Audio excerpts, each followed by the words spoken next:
estos esfuerzos que estamos haciendo del lado del Instituto Peruano allá con ustedes y de parte del Instituto Mexicano aquí en México, son fundamentales si queremos buscar la profesionalización de la industria.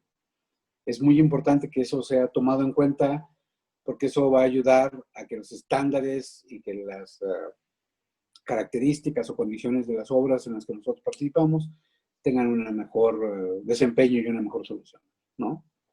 Entonces, voy a dar inicio con la charla y bueno, vamos a tocar.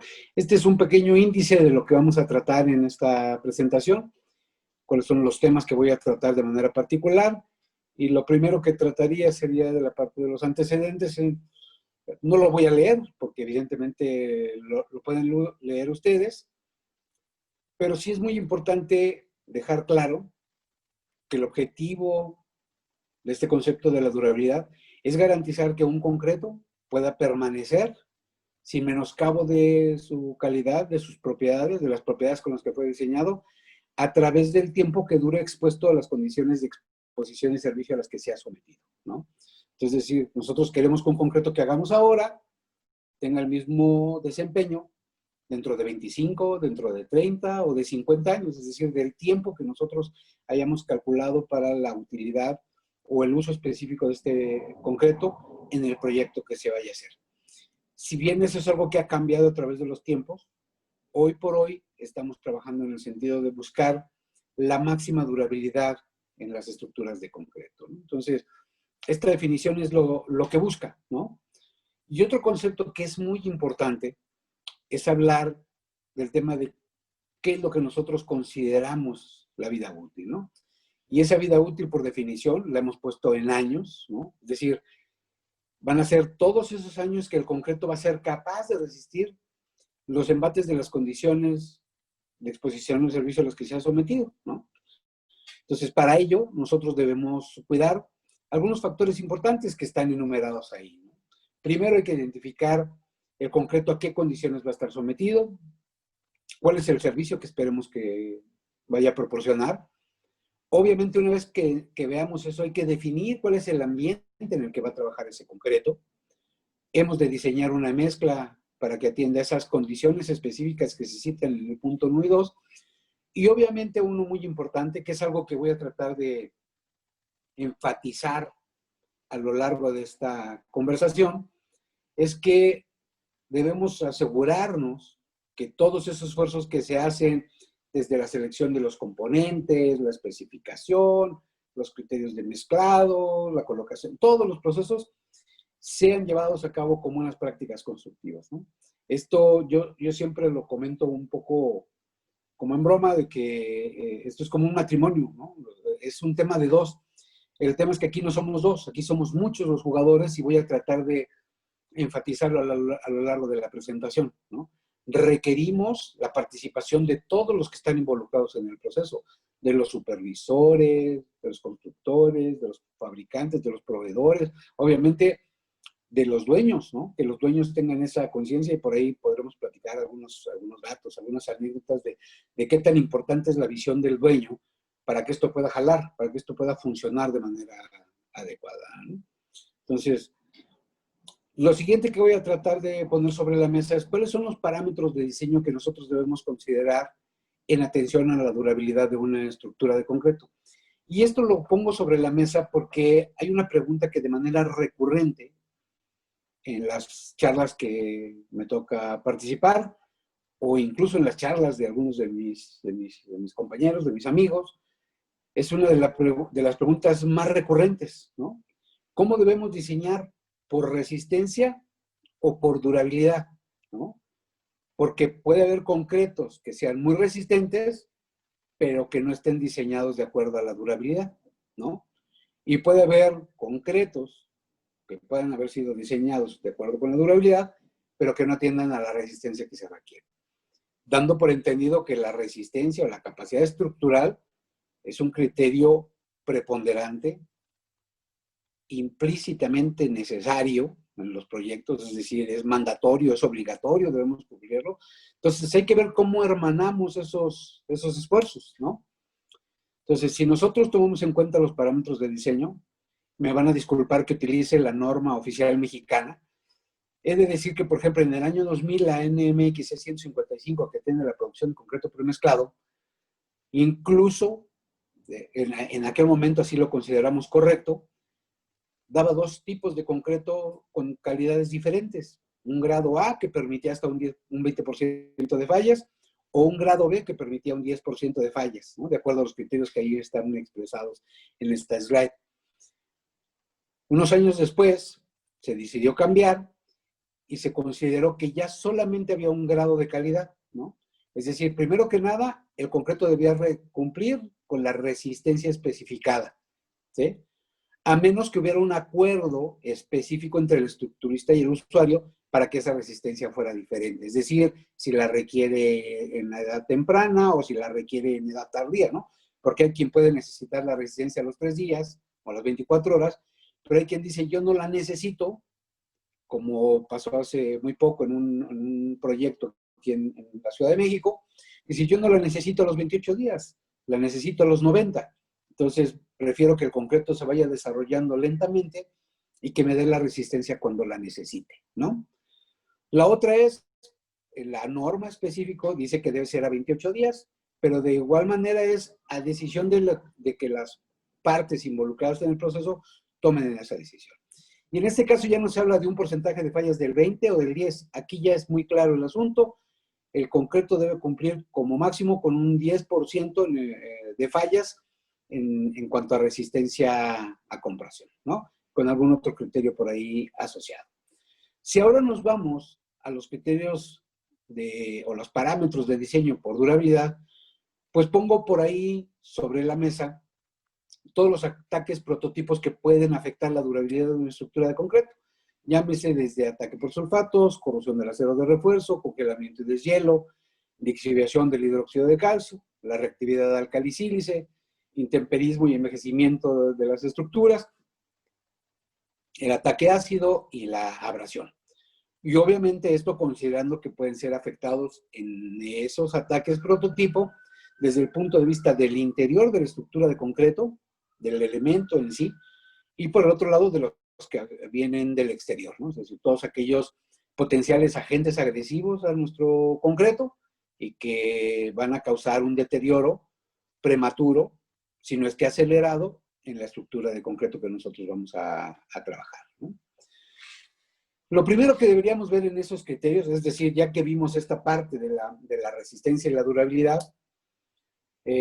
yo diría que deberíamos identificar cuáles son las condiciones de exposición y servicio que son más comunes o que son más frecuentes a las que pueden estar y que tratan de englobar. La verdad es que puede haber muchos ambientes y subambientes que mencionar, pero voy a tratar de manera muy específica en forma global lo que puede pasar, ¿no?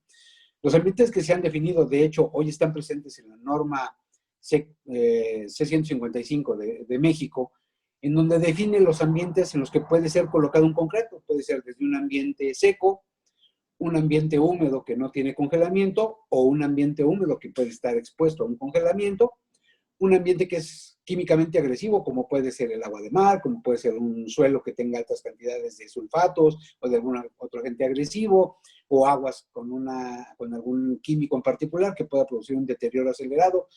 Todos sabemos que el concreto es un material de naturaleza alcalina, entonces cualquier elemento que esté en contacto con el concreto, que tenga un pH ácido, va a generar un potencial conflicto en el concreto porque el concreto no resiste el ataque ácido, ¿no? Entonces es importante por eso considerar esos ambientes que son químicamente agresivos, ya sea en un suelo, ya sea un agua residual, ya sea un agua estancada, lo que sea, incluso algunas posiciones. Un ejemplo que yo pondría es en la Ciudad de México, que se fundó en un lago, en donde se iba a construir el aeropuerto, el anterior aeropuerto que se iba a construir hace un par de años, estaba en un lago que por su condición de evaporación había concentrado grandes cantidades de yeso, de sulfatos, entonces era un ambiente extremadamente agresivo, ¿no?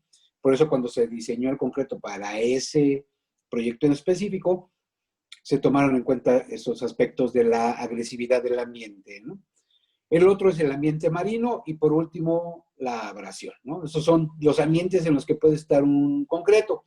Aquí pongo algunos ejemplos y pongo algunas estructuras que son víctimas de ese proceso, ¿no? Es decir, la corrosión del acero de refuerzo. Aquí sería importante para mí mencionar que la corrosión del acero de refuerzo es tal vez el daño más frecuente y el de mayor costo a nivel mundial en las estructuras de concreto, ¿no? La fotografía que he estado del lado derecho, por ejemplo, es una escuela que se construyó en un ambiente cercano a la playa, a la línea de costa, y ese deterioro acelerado que ustedes pueden ver en la fotografía, pues es realmente muy, muy importante, lo cual hizo que la escuela, que era una escuela, tuviera que ser abandonada, ¿no? por procesos de corrosión, que obviamente generan una expansión de los productos de la oxidación y con ello fisuramiento y desprendimiento del concreto y obviamente un deterioro más que acelerado.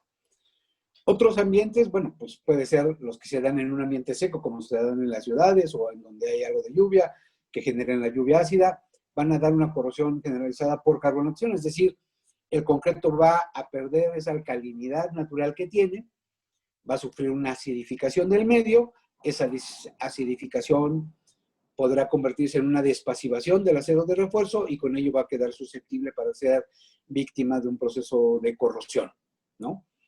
Tenemos otras condiciones como puede ser estructuras que están en contacto con sustancias químicas nocivas que pueden contener ácidos. En el caso de la fotografía del lado izquierdo es una planta geotérmica que se encuentra en la ciudad de Mexicali, muy cercana a la ciudad de Mexicali, en la parte norte de México, en donde los vapores que se extraen del subsuelo vienen con altos contenidos de óxido de sílice, que producen una pérdida acelerada de la alcalinidad de la pasta de cemento y que causan un deterioro, ¿no? Ahí pueden ver ustedes la estructura, todas las fisuras, desprendimientos y daños que tienen por ese proceso, ¿no?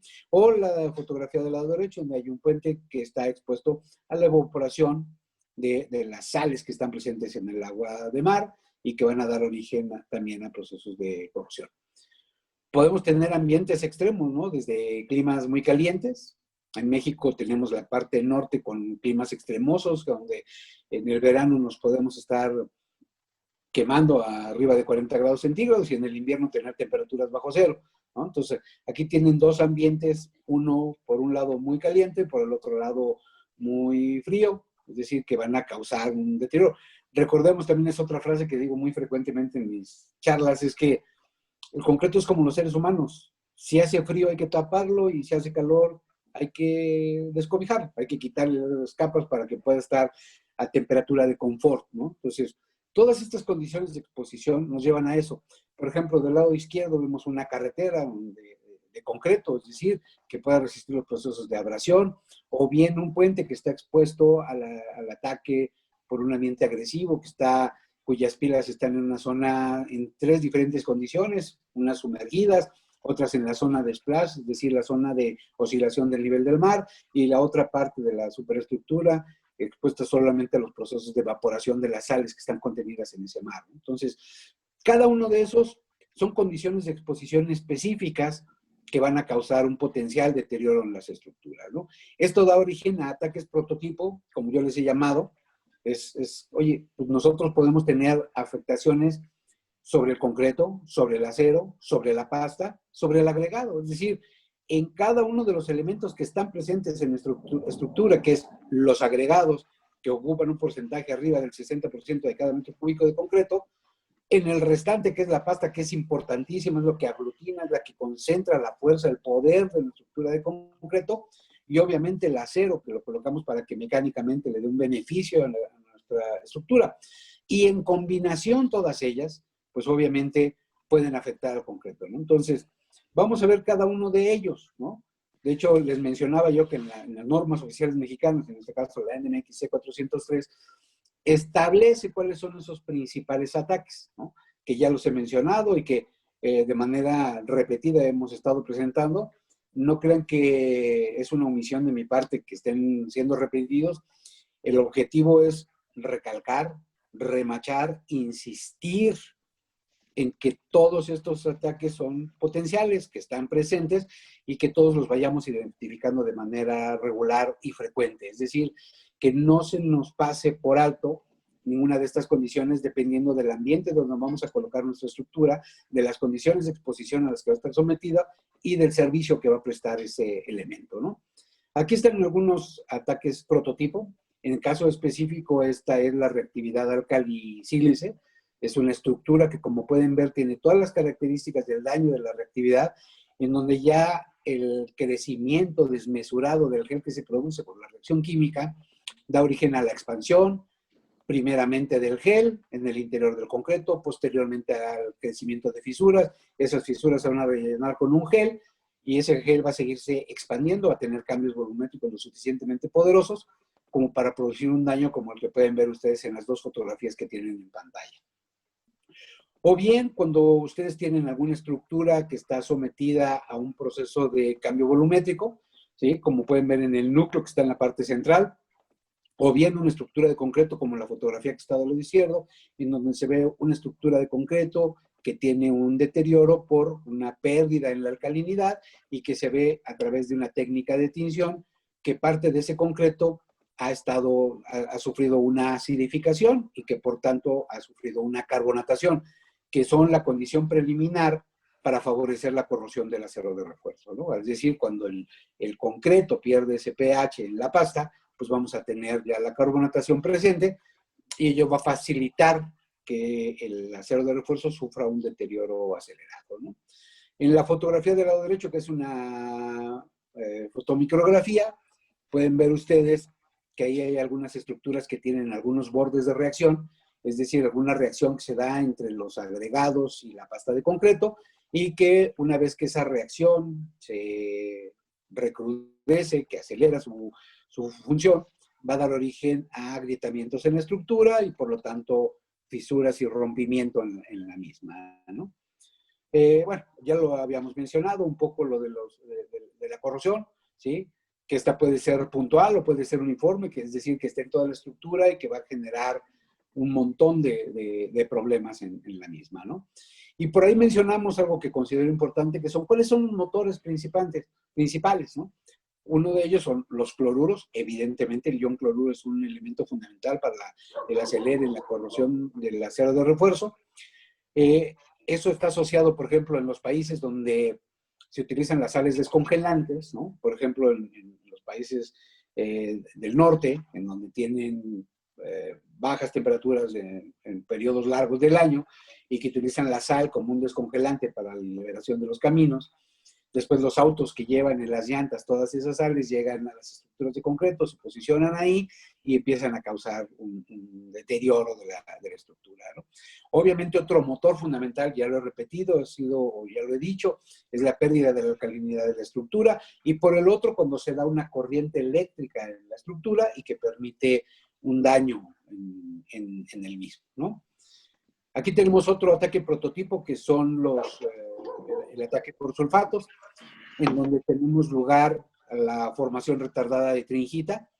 Un poquito en lo que está ahí esquematizado en las reacciones, lo que busca es cómo asociar, cómo a partir de la cantidad de aluminato tricálcico que está presente en el concreto, que es uno de los compuestos de Vogt, a través del proceso de hidratación, dar lugar a los compuestos o elementos fundamentales que posteriormente pueden reaccionar con el sulfato de calcio y dar origen a la formación retardada de tringita. Esta formación retardada de tringita también conlleva a cambios volumétricos en el interior del concreto y como se puede ver en las imágenes que están ahí en los núcleos de concreto, pues va a generar rupturas. Obviamente empieza con un fisuramiento, un incremento en el volumen, fisuramiento y posterior desprendimiento de las estructuras de concreto, ¿no?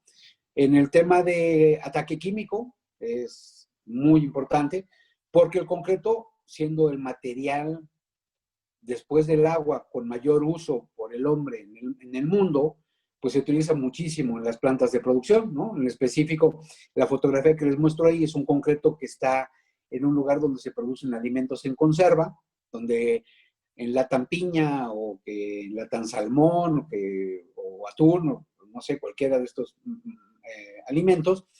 Y una vez que están ahí, el pH de las sustancias que utilizan, ¿no?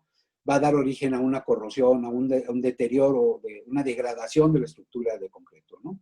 Aquí de manera meramente enunciativa, les muestro algunos ácidos que son insignificantes su ataque, ¿no? Es el ácido tartárico, el bórico, digamos que el concreto ni se va a enterar, ¿sí? Pero si vamos viendo cómo aumenta esa tasa de ataque, digamos al ácido sulfúrico, al ácido nítrico, al ácido clorhídrico, pues vamos a tener un deterioro, ¿no? Entonces, cualquiera que esté dentro de los moderados o de los altos, siempre va a ser un ácido que va a causar un daño o un deterioro prematuro en las estructuras de concreto y de manera muy, muy, muy importante, ¿no? Ahora, me voy a regresar un poquito. Es importante decir que el concreto no tiene resistencia al ataque químico, ¿no? Eso es fundamental que lo tengamos claro, ¿no? Porque luego por ahí alguien dice, no, bueno, pues es que si le ponen más cemento, se reduce la relación agua-cemento, eso va a permitir que haya menos permeabilidad y aquí no, aquí el puro contacto aún en superficie va a causar un deterioro. Y si además es de alta permeabilidad, pues todavía va a ser peor, ¿no? Entonces, cuando hay un ataque químico, debemos maximizar los cuidados para la protección de esa estructura, ya que aún el mejor de los concretos no va a poder resistir. Hay ataques químicos que son extremadamente poderosos y que el concreto, por su naturaleza alcalina, no los va a poder resistir, ¿sí?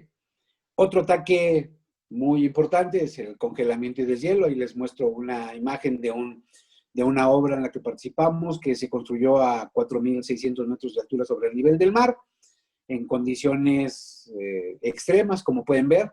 Es un día en donde acababa de nevar y que se estaba produciendo concreto, ¿no? Entonces aquí tienen alguna información interesante. Es decir, el congelamiento y deshielo es un ataque prototipo que debemos considerar y tomar en cuenta, ¿sí?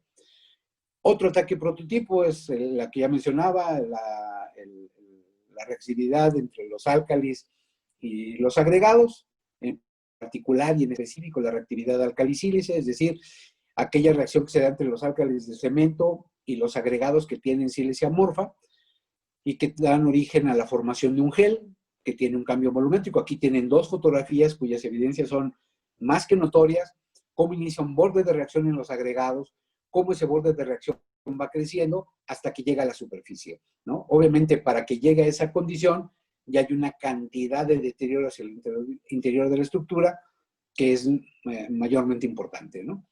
En cuanto a qué es lo que debemos tener en consideración, y esto es muy importante, para que ese gel tenga origen, para que se pueda formar, deben sumarse esas tres condiciones que están ahí: humedad, álcalis en el cemento en un porcentaje mayoritario y agregados que sean reactivos.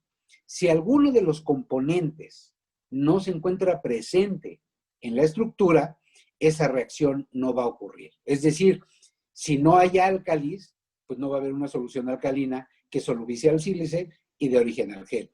O si hay muchos álcalis, pero no hay un agregado reactivo, pues no va a pasar nada, ¿no? Es decir, aquí se da como condición sine qua non que todas las componentes estén presentes: la humedad, la presencia de los álcalis expresados como Na2O y los agregados reactivos en el concreto, ¿no? En el tema de abrasión, pues puede ser abrasión hidráulica, abrasión mecánica, ¿no? O sea, ahí tenemos algunos ejemplos de algunas pilas que están en condiciones en las que pueden ser golpeteadas de manera importante y que pueden dar origen a la abrasión, o una estructura de concreto que está sometido al tránsito frecuente de los vehículos y que puede causar un deterioro. Por eso es importante en las superficies de concreto, en donde va a haber un rodamiento constante y frecuente, se considere la inclusión en los agregados de agregados que contengan, sobre todo en los agregados finos, que contengan un porcentaje de sílice que garantice que la pasta que está en el exterior pueda resistir esos procesos abrasivos, ¿no? Todos sabemos que el sílice es un elemento cuya dureza es preponderante y que permite resistir las acciones abrasivas, ¿no? Si pasamos ahora al diseño por durabilidad, yo me concentraría en qué es lo que debemos cuidar, qué cosas en qué nos debemos concentrar. Primero que nada, la permeabilidad es fundamental, es sustancial, ¿no? O sea, nosotros tenemos que buscar cómo la permeabilidad del concreto que nosotros vamos a desarrollar o que vamos a diseñar vaya de acuerdo a las condiciones a las que vamos a exponer nuestro concreto, ¿no? ¿Qué debemos tomar en cuenta en ese caso? Bueno, los poros capilares que se dan en las estructuras, la presencia de fisuras, y aquí voy a repetir algo que siempre digo: lo único que sabe hacer el concreto y que lo sabe hacer muy bien es fisurarse, ¿sí? Es algo que nosotros podemos controlar, podemos disminuir, podemos minimizar, podemos mitigar, pero no lo podemos impedir, ¿sí? O sea, hoy todavía no tenemos la tecnología suficiente para que tengamos fisura cero. Tenemos muchas cosas que lo contrarrestan, que lo controlan, que lo manipulan, pero que no necesariamente garantizan que no se va a fisurar, ¿no? Y se los digo porque yo tengo muchas evidencias petrográficas en donde hemos realizado cortes en algunos concretos o los hemos rellenado con una bomba a vacío, les hemos inyectado pintura fluorescente y podemos ver claramente que aunque el concreto en su exterior esté perfectamente bien, en su interior tiene un número importante de fisuras. ¿Por qué? Bueno, pues porque el concreto, cuando en su naturaleza está que cuando empieza el proceso de hidratación, lo que tiende es a dilatarse, ¿sí? Y una vez que se empieza a enfriar, lo que tiende es a contraerse. Y normalmente, no normalmente, formalmente, siempre se va a contraer más de lo que se expandió, ¿no? De hecho, hay algunas tecnologías que han buscado expandir el concreto más para que cuando se contraiga se quede del mismo tamaño, pero tiene sus bemoles. Es decir, por eso digo que hoy se puede controlar, mitigar, disminuir, ¿no? Pero no se puede impedir, ¿sí? Si alguien les dice que les va a vender un concreto sin grietas, no le hagan mucho caso, ténganle más confianza a quien le diga que se va a fisurar, ¿no? Entonces, para que lo tomen en cuenta. Obviamente, si queremos hablar de la permeabilidad en el caso específico de la pasta de cemento, la relación agua-cemento juega un papel preponderante de nueva cuenta, ¿sí? Y lo vamos a ver un poquito más adelante con algún slide en donde vamos a explicar esto, ¿sí? Y obviamente también el proceso de hidratación. Vamos a ver cómo la temperatura juega un rol fundamental en el proceso de hidratación del cemento. Y recordemos que lo que nosotros debemos buscar es que todo el cemento que nosotros pongamos en un metro cúbico de concreto se hidrate, que no quede cemento sin hidratar, ¿sí? Por dos razones fundamentales. Una, la más importante diría yo, pues si le ponen cemento que no se hidrata, están tirando su dinero a la basura, ¿no? Van a gastar mucho dinero en donde no lo tienen que gastar. Y la otra es que si queda cemento sin hidratar, es una partícula que no produce resistencia a la compresión y que por tanto no cumple con las necesidades que persigue una estructura de concreto, ¿no? Entonces, eso es una de las primeras cosas que nosotros debemos tener en cuenta en el caso específico de la durabilidad. Tal vez, si quisiera enfocarme o puntualizar en ese sentido, que por eso mucha gente, cuando quiere hablar de un diseño por durabilidad, inmediatamente se remite a recomendar una relación agua-cemento baja. Pero como pueden ver, no es la única solución, ¿no? Es decir, hay muchas soluciones para esto, ¿no? Es decir, yo les diría, y siempre pongo también este mismo ejemplo, si hay un problema y hay 10 personas en una reunión y hay un problema, seguramente, como mínimo, hay 10 soluciones diferentes para ese problema, ¿no? Porque estoy seguro que aunque tengamos los mismos conocimientos, la misma preparación, aquí a cada quien se nos ocurren cosas diferentes, ¿no? Entonces, sí es importante considerar la relación agua-cemento, pero no necesariamente es la solución única, ¿sí? O por ahí, también nunca me resisto a hacer este comentario, porque es un comentario que a mí siempre, por un lado me causaba risa, y por el otro lado me causaba cierto malestar, ¿no?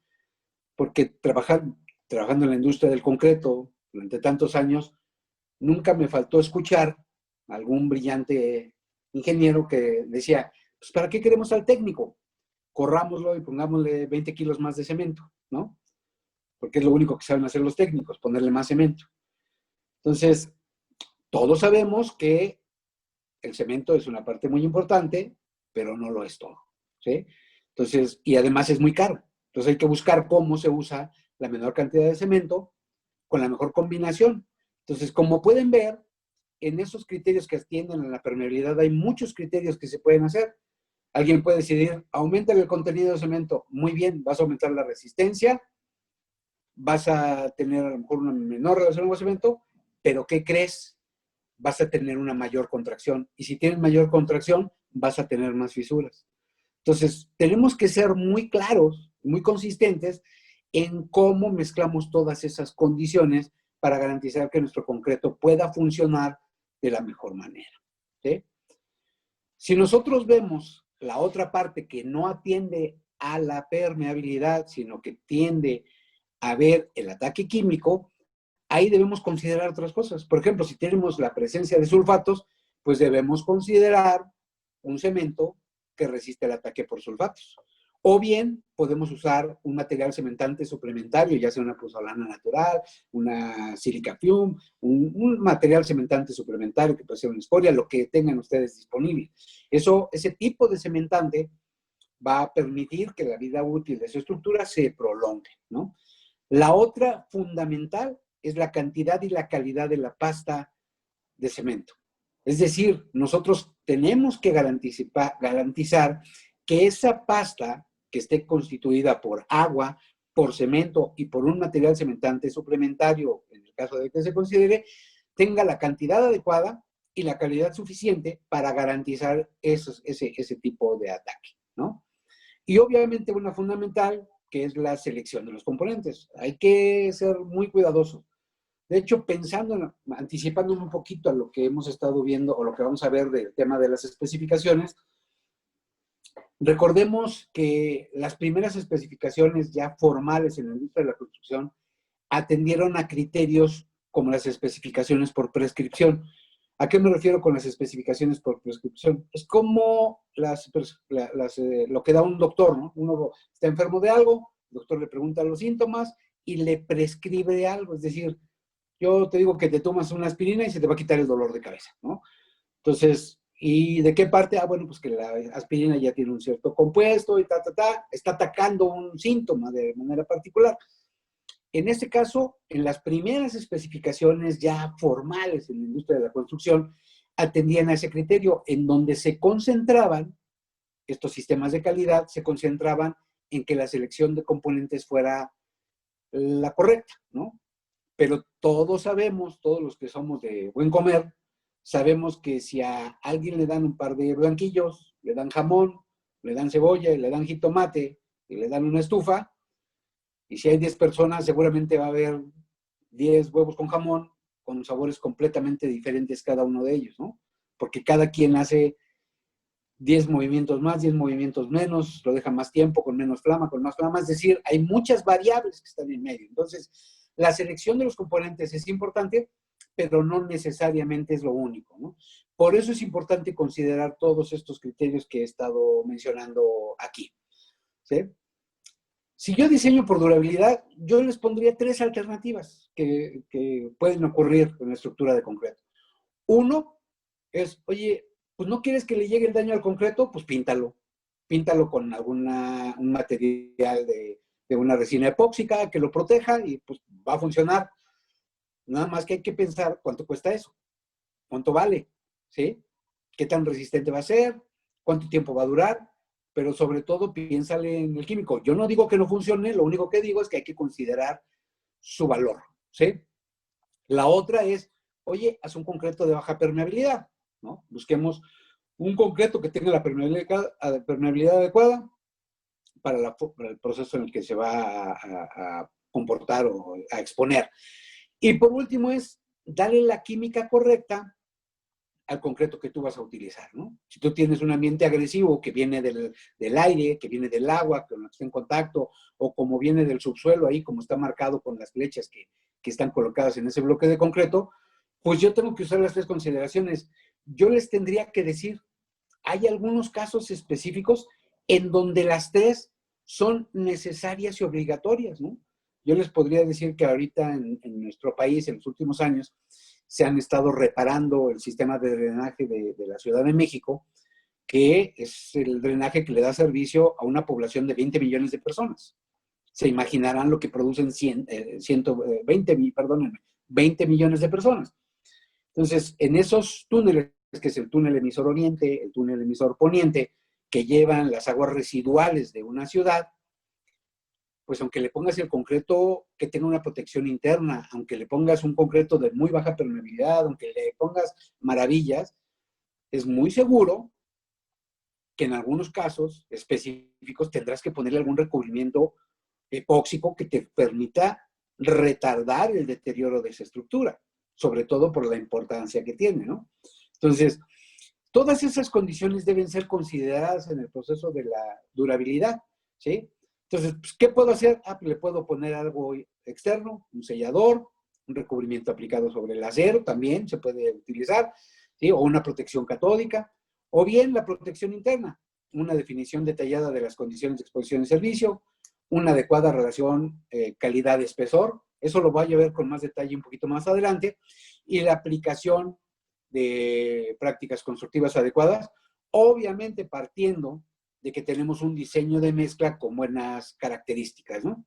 Entonces, si es una protección externa, pues ahí tienen algunos ejemplos en donde esas protecciones pueden ser aplicadas, ¿no? Que sirven para retardar o minimizar el impacto de los agentes externos sobre la estructura de concreto. Este pequeño diagramita, que es muy sencillo, lo que busca es ejemplificar la importancia de tener una relación agua-cemento adecuada.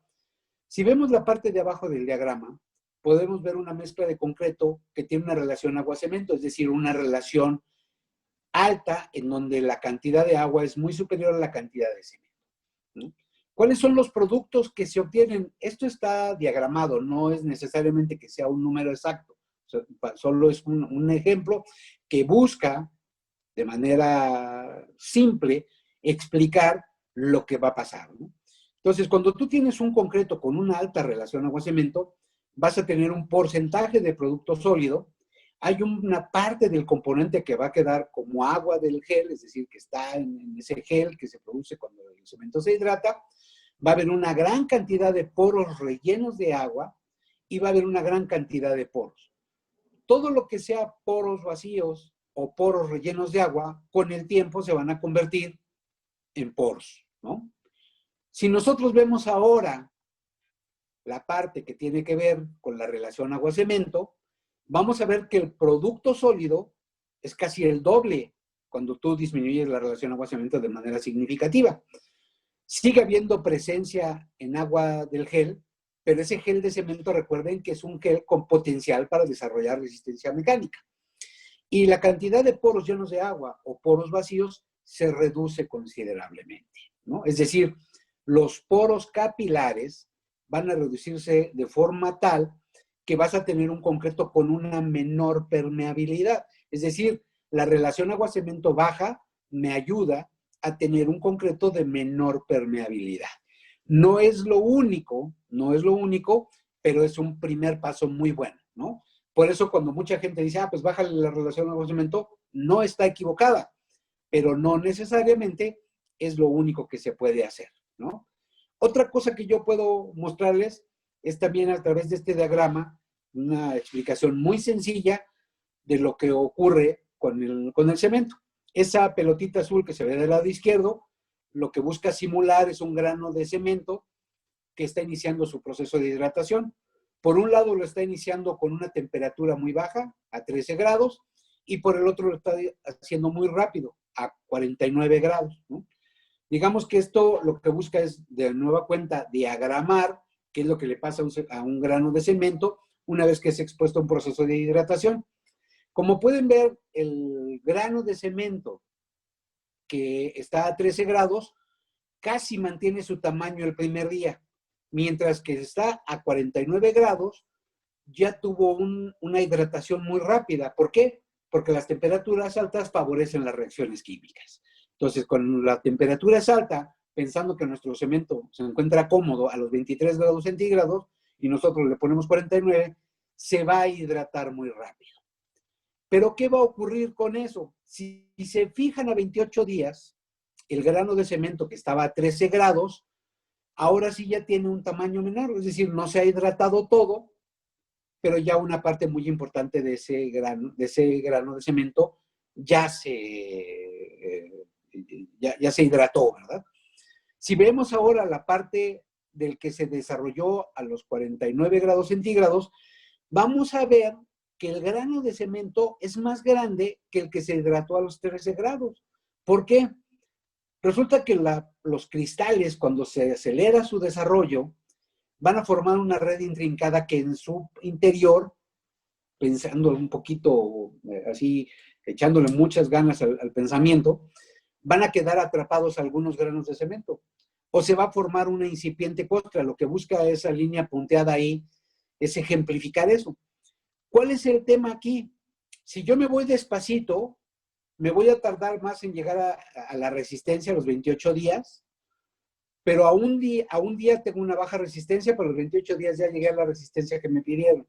Mientras que si voy a 49 grados, resulta que a los 3 días a lo mejor o al día ya tengo la resistencia que me piden, pero a los 28 no voy a llegar, o si voy a llegar me va a sobrar. ¿Cuál es el problema? Pues que va a quedar cemento sin hidratar. ¿Se acuerdan que les decía yo la importancia del tipo de cemento que van a usar y de cuándo es el momento en que la requieren, la resistencia? Si la requieren a 3 días, a 7 días, a 28 días, a 56 o a 90. Es decir, dependiendo de la edad a la que tú requieras ese concreto, pues debieras tener el criterio para saber cómo vas a querer que se hidrate ese cemento que estás colocando ahí, ¿no? ¿Cuál es la desventaja de tener un concreto en el que tú vas a tener una temperatura elevada? Puede ser que desarrolles una alta resistencia, pero finalmente mucho concreto, mucho cemento va a quedar sin hidratar y eso va a contribuir a una mayor permeabilidad. Por eso todas aquellas técnicas que aceleran con temperatura el curado del concreto, puede ser que favorezcan mucho el desarrollo mecánico de resistencia, pero puede ser que contribuyan a una alta permeabilidad.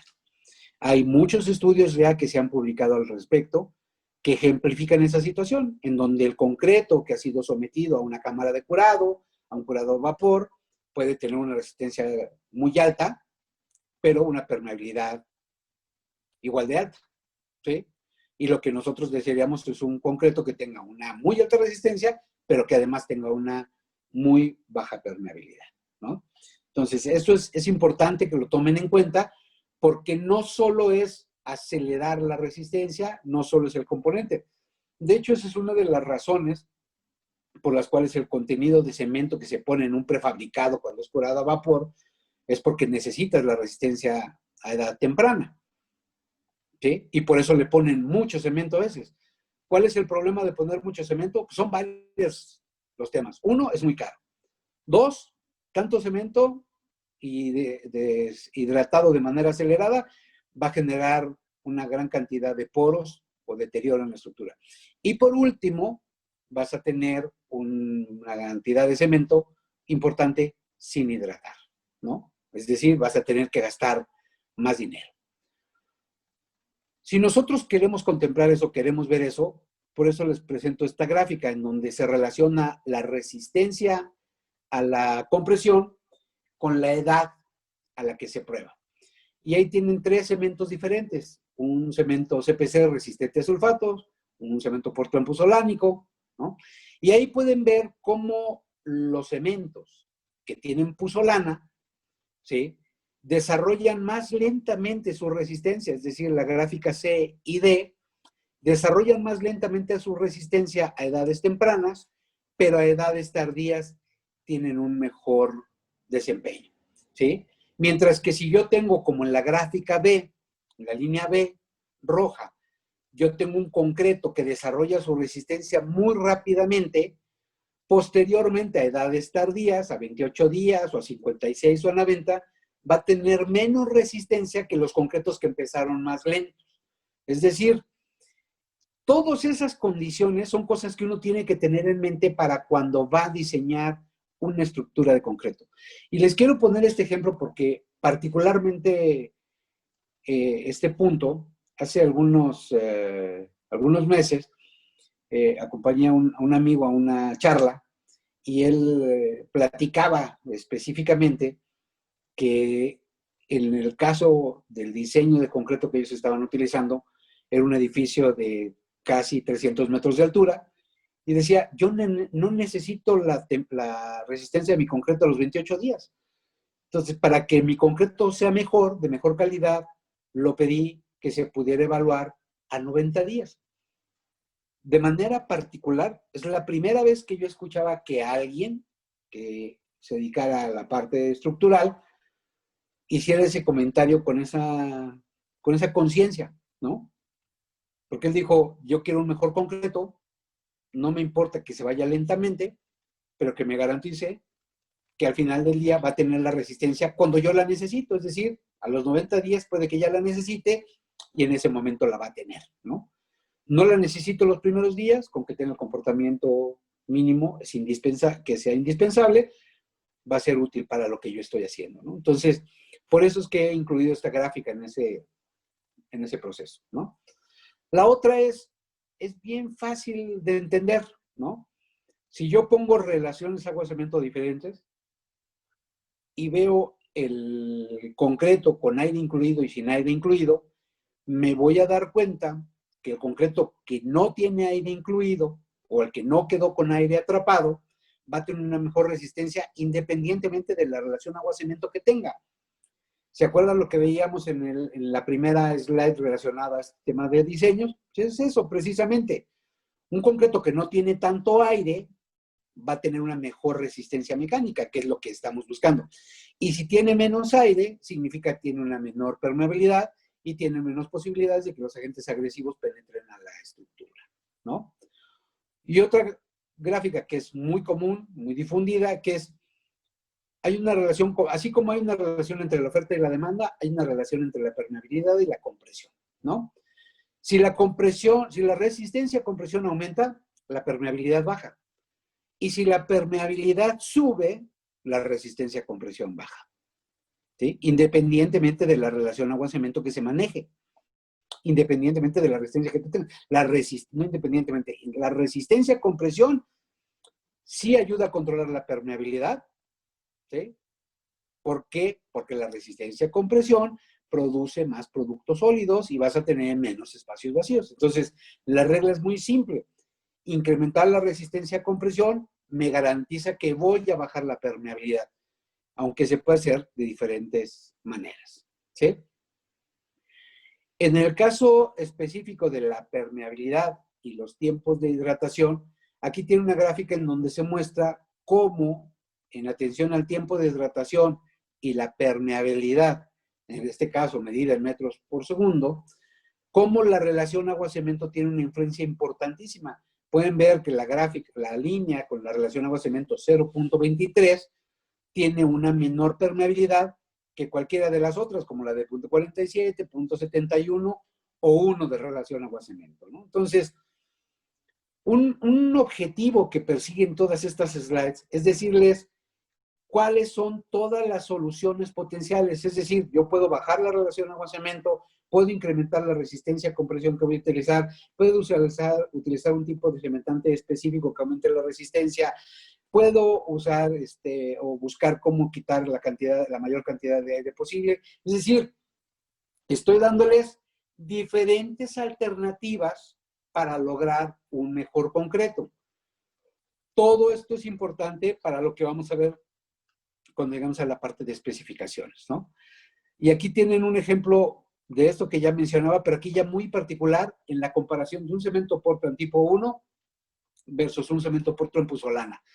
Y aquí pueden ver cómo es el desarrollo de resistencia a las diferentes edades de un concreto elaborado con un cemento Portland 1, en donde pueden ver cómo a edades tempranas tiene más resistencia, que a los 28 días quedan por encima de lo que puede ser un cemento Portland Puzzolana, pero conforme va pasando el tiempo, la línea de desarrollo de resistencia del concreto hecho con cemento Portland se va haciendo asintótica, la resistencia ya no avanza tanto como la otra, mientras que el Portland Puzzolana, después de los 28 días, sigue creciendo, creciendo, creciendo, y eso pasa no solo con la puzzolana, o con la puzolana natural, pasa con cualquier material cementante suplementario, porque lo que hacen estos materiales es usar los hidróxidos de calcio que ya se formaron en el proceso de hidratación del cemento Portland y reaccionar posteriormente a los 28 días para ir generando un mayor desarrollo de resistencia, ¿no? Bueno, por el otro lado en el caso de la corrosión, hay otro criterio que para mí es importante y es muy interesante, ¿no?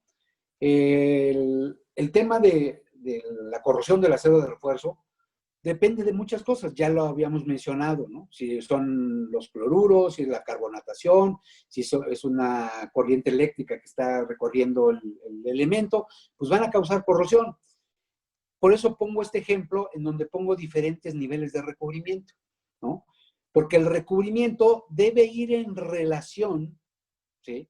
Independientemente de lo que por estructura tenga que cumplir o tenga que satisfacer, el recubrimiento debe atender los elementos fundamentales que tienen esas tres causas. Es decir, yo puedo usar un concreto de muy mala calidad, pero tendría que usar un recubrimiento muy ancho, ¿sí? Tendría que darle un mayor espesor. O si uso un concreto de muy buena calidad, pues puedo reducir el recubrimiento que tenga, ¿no? Es decir, yo tengo que jugar entre la calidad y la cantidad. Por eso aquí pongo diferentes niveles de espesor. Yo recuerdo mucho que hace unos, sí, por ahí del 2000, un poquito antes del 2000, me acuerdo que hice una especificación para un proyecto y yo pedía que se colocaran 7.5 centímetros de recubrimiento. Y la verdad es que todos los comentarios que recibí en ese momento, estoy hablando de hace 20 años, más de 20 años, fueron como, estás loco, ¿quién le pone ese nivel de recubrimiento al concreto? ¿No? Ni en sueños eso lo vamos a hacer. Y obviamente, en aquel entonces, pues no se hizo, ¿no? Pero pues obviamente con las consecuentes consecuencias, ¿no? El punto es, si nosotros queremos usar muy poquito recubrimiento, tendríamos que garantizar que es un concreto de extraordinaria calidad. Y si usamos un concreto de mala calidad, pues tendríamos que usar un gran espesor de recubrimiento, con todas las complicaciones y complejidades que esto tiene. Lo que tenemos que buscar es cuál es la relación más adecuada entre la calidad del concreto, su resistencia, y el espesor que se va a colocar en las estructuras, ¿no? Si yo me voy, bueno, ya lo habíamos visto un poquito, el tema del diseño por durabilidad. Pero lo habíamos comentado en el caso del ataque por sulfatos para la formación retardada de fringita. Aquí lo que estoy mostrando es cómo la reacción puzolánica toma los hidróxidos de calcio que se forman en la primera etapa, en la parte de arriba de la barra, y esos hidróxidos de calcio que quedan ahí, posteriormente van a reaccionar con la sílice que está en la puzolana, en las escorias, en la sílica flume, en las cenizas volantes, va a tomar el agua y va a volver a formar silicatos hidratados de calcio. Es decir, el ataque por sulfatos, por eso, para el ataque por sulfatos, el uso de una puzolana o de un material cementante suplementario es un criterio adecuado para controlar ese potencial daño. En el caso del ataque ácido, ¿se acuerdan que yo les decía? Bueno, hay lugares en donde el ataque es tan grave, que el pH es tan bajo, que requieren alguna protección. Aquí, de manera de ejemplo, les pongo algunos tipos de recubrimientos que se deben de poner dependiendo del tipo de ataque al que va a estar expuesto.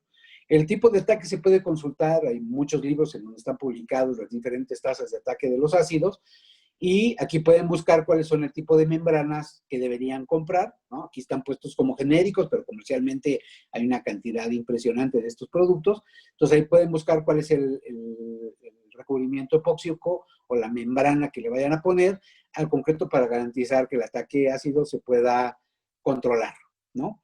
En el tema de congelamiento y deshielo, bueno, uno de los criterios más frecuentemente empleados para esto, además de hacer un concreto de buena calidad, de baja permeabilidad, es colocarle aire, porque los espacios porosos que queden ahí, que estén adecuadamente distribuidos a través de un inclusor de aire, que se hacen de manera consciente, es decir, que no se dejan al aventón, sino que se coloca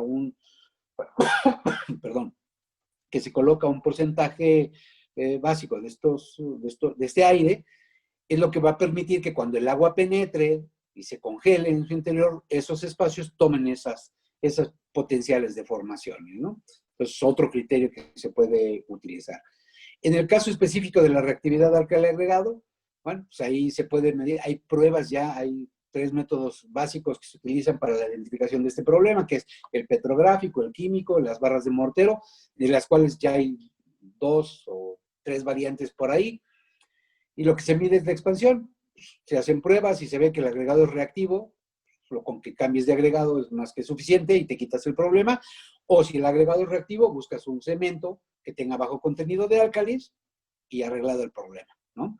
¿Por qué? Pues porque ya dijimos que para que se dé este tipo de reacción requieres 3 condiciones juntas en el concreto, y si alguna de ellas falta, el proceso de reactividad no se va a dar, ¿no? En el caso de la abrasión, bueno, pues obviamente tiene que ver desde el acabado final que se le da, la textura que se le va a dar al concreto, la cantidad de sílice que tenga en su agregado fino, es decir, diferentes criterios que van a permitir garantizar que el concreto pueda resistir los ataques por abrasión, ¿no? La parte de los métodos de prueba la voy a ver un poquito más rápido, ¿sí? Para efectos prácticos. Dependiendo del criterio que utiliza, ya sean métodos electroquímicos, métodos con base agua, ataques químicos o algunos especiales, podemos medir algunas características del concreto para evaluar su desempeño. Y esto es importante porque uno de los puntos a los que quisiera yo llegar al final de esta conversación es que las especificaciones por desempeño, desde mi muy particular punto de vista, son las especificaciones que en el hoy por hoy debieran llevar un papel primordial en el proceso de especificación de los grandes proyectos. Ya no solo los temas de una especificación por prescripción, ¿sí? Es decir, tenemos que buscar aquellas especificaciones que atiendan a evaluar la evolución del concreto y su desempeño una vez que han sido puestos en servicio. Ahí tienen algunos ejemplos de ellos y se los voy a mostrar, ¿no? En los métodos electroquímicos podemos ver para medir a través de su resistividad eléctrica la permeabilidad a cloruros, ¿no? Es tal vez el método, la RCPT, que todo el mundo habla de ella, que nos permite saber qué tanta es la permeabilidad y qué tanto van a poder pasar esos iones cloruro a través de la estructura y dar origen a la medición de esto, ¿no? La difusión de cloruros, es decir, por un lado quiero medir cuántos hay, por el otro lado quiero medir qué tan rápido van a caminar a través de la estructura de concreto. Por ejemplo, en este caso se pone un núcleo de concreto en medio, se ponen sustancias de diferente composición y se hace circular un pulso eléctrico de forma tal que los iones se mueven de un lado para otro y vas a medir esto. Esto es muy importante porque es uno de los criterios que se utilizan en los modelos predictivos que utilizan la segunda ley de Fick para medir la potencial corrosión del acero de refuerzo, y que esa ley que se ha utilizado, se han creado algunos modelos que permiten asociar la permeabilidad del concreto, su coeficiente de difusión y el espesor para decir cuál es el espesor recomendado en la estructura que tú vas a hacer, dependiendo del número de años que quieres que dure, ¿no? Eso es lo más interesante. Es decir, oye, yo lo quiero para 100 años, pues dime cuál es la permeabilidad que debe tener, cuál es el coeficiente de difusión que debe tener y cuál es el espesor de concreto que debe tener. Entonces, eso es algo, desde mi punto de vista, muy valioso. Es algo a lo que debiéramos llegar. Creo que todos los que trabajamos en esta industria, en alguna ocasión nos hemos puesto sobre la mesa el tema de, bueno, pues es que esperar la resistencia 28 días y que ese sea el único parámetro que yo esté esperando, no es la solución, ¿no? Es la forma en que se ha hecho, pero no necesariamente es la correcta, ni no necesariamente es la más adecuada. Entonces, hay que buscar métodos alternativos que me permitan evaluar otras características que me permitan garantizar el adecuado desempeño de mi estructura de concreto, pero la otra, que me permitan predecir, que me permitan generar un modelo que me dé la certidumbre de que mi concreto va a tener un buen desempeño dentro de 25 años, dentro de 50 años o dentro de 100 años, ¿no? Hay otros que tienen que ver con el agua, ya no son métodos electroquímicos, sino que son ahora en base a agua, como medir la permeabilidad, medir el ataque químico, ¿no? Con un ataque ácido, sometiéndolo a ciclos de humedecimiento y secado, pruebas de abrasión, como esta de los rodetes giratorios que se hacen circular sobre una superficie de concreto para medir cuánto es el porcentaje de pérdida una vez que son sometidos al proceso de abrasión, o incluso algunas pruebas especiales como esta, ¿no? Esta en particular ni siquiera es un método estandarizado. Se los comento como de manera anecdótica. Se iba a construir unos tanques de gas en la parte norte del país y estaban pidiendo que el concreto que diseñáramos fuera un concreto que soportara temperaturas criogénicas. Las temperaturas criogénicas son temperaturas de 200 grados bajo cero. Esas temperaturas son necesarias para que el gas en almacenamiento esté en estado líquido, ¿no? El gas que se va a utilizar y que pueda ser manejado, transportado, manipulado de manera segura. Entonces, lo que nosotros hicimos fue desarrollamos unas pruebas de inmersión, fuimos a comprar una hielera de unicel y lo poníamos en un núcleo de concreto expuesto a una temperatura de, no llegamos a los 200, pero llegamos a menos 198 grados centígrados, y después de ciclos de inmersión lo probábamos a compresión para ver si había detrimento de sus propiedades y pues bien, veíamos que funcionaba, ¿no? De hecho, en ese proyecto en particular, esta fue la prueba con la que aceptaron el concreto que nosotros estábamos especificando para ese proyecto en particular, ¿no? Entonces, como pueden ver, ya no, en toda esta conversación, creo que no he hecho ninguna referencia formal a la resistencia a compresión. Y si lo he hecho así, es porque ha sido de manera completa, absoluta y arbitrariamente consciente. Es decir, la durabilidad es otro tema, ¿sí? Que tiene una correlación con la resistencia a compresión, sí. Que tienen que vivir juntas, sí. Que se tienen que acompañar una y otra, sí. Pero todo lo que he estado hablando ahorita es cómo medir el concreto y sus características, sus capacidades, sus potenciales de desempeño a través de otros criterios que no necesariamente son la resistencia a compresión. Es decir, los laboratorios cada día más nos tenemos que preocupar, todos aquellos que tenemos un laboratorio bajo nuestro cargo, nos tenemos que preocupar en desarrollar métodos de prueba o implementar métodos de prueba que permitan evaluar el desempeño no solo por una propiedad mecánica como lo es la resistencia a compresión.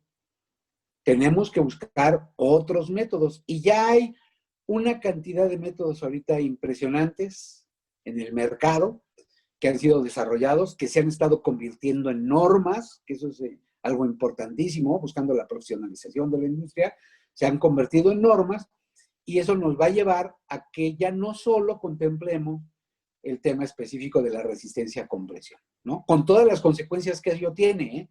Oye, ¿por qué eso hace más complicada la obra?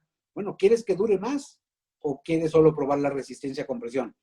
Lo que sí les puedo asegurar es que probar la resistencia a compresión ha sido el problema de muchos años de muchísimas estructuras de concreto, ¿sí? Porque en México, de manera formal, la industria del concreto premezclado tiene 60 años. El año pasado el instituto cumplió 60 años de haber sido fundado, ¿no? Tiene 60 años de haber industria del concreto premezclado en nuestro país. Y hasta hace 20 años, lo único que sabíamos medir era la resistencia a compresión, ¿sí? En los últimos años, de manera acelerada, de manera muy insistente, hemos estado trabajando en crear nuevos métodos de evaluación para poder tener una diferenciación de los productos que se comercializan y que sean evaluados de acuerdo a las condiciones a las que van a trabajar y de acuerdo a las propiedades que se quiere evaluar, que no necesariamente son la resistencia a compresión, ¿sí? Entonces, como conclusión previa, todavía no he terminado. Si hay alguien que ya está desesperado porque acabe, todavía me queda un momentito más, entonces les pediría paciencia. Pero, ¿qué les diría en conclusión de esta primera parte de la durabilidad?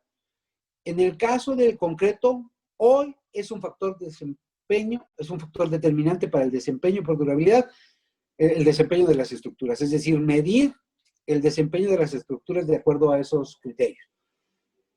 Otra conclusión, las características del medio ambiente y las condiciones de exposición a las que van a servir son fundamentales para diseñar el concreto. Es decir, no voy a diseñar un concreto igual si lo hago en la Ciudad de México, si lo hago en la ciudad de Lima, que si lo hago en la playa de Miraflores, ¿no? No va a ser igual, tiene que ser completamente diferente.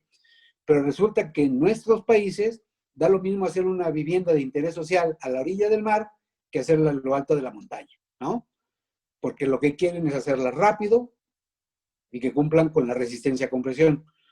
Pero las condiciones de exposición son completamente diferentes y los daños a los que van a ser sometidos son completamente diferentes. Y ya hay muchas experiencias negativas en nuestros países de esas decisiones tomadas de manera arbitraria, ¿no? Entonces, la otra cosa que yo quiero concluir aquí y que es muy importante es que para la correcta evaluación hay temas que debemos buscar. Uno es buscar la mejor permeabilidad de acuerdo a la condición de exposición. Y la otra, buscar la estabilidad química de la pasta de concreto para que tenga la mayor capacidad de resistir.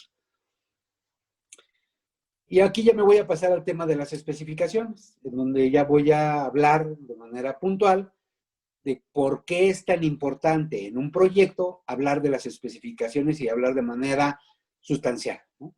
Lo primero que yo les diría, y aquí sí me voy a permitir leer este texto que es muy breve, pero es muy importante, ¿no? Lo que dice este texto es la solicitud de un propietario al constructor de la obra del cumplimiento de una cierta calidad especificada en el concreto como resultado de su colocación final y su disposición para prestar servicio en la estructura. ¿Qué quiere decir esto? Yo dueño, yo inversionista, tengo que decirle a alguien qué es lo que quiero que haga de acuerdo al servicio que va a prestar mi estructura. No es lo mismo una carretera, no es lo mismo una presa, no es lo mismo un puente, un edificio o una vivienda de interés social. Entonces, cada propietario deberá definir las especificaciones. Para eso tiene muchos especialistas que le pueden ayudar para definir esto, ¿no?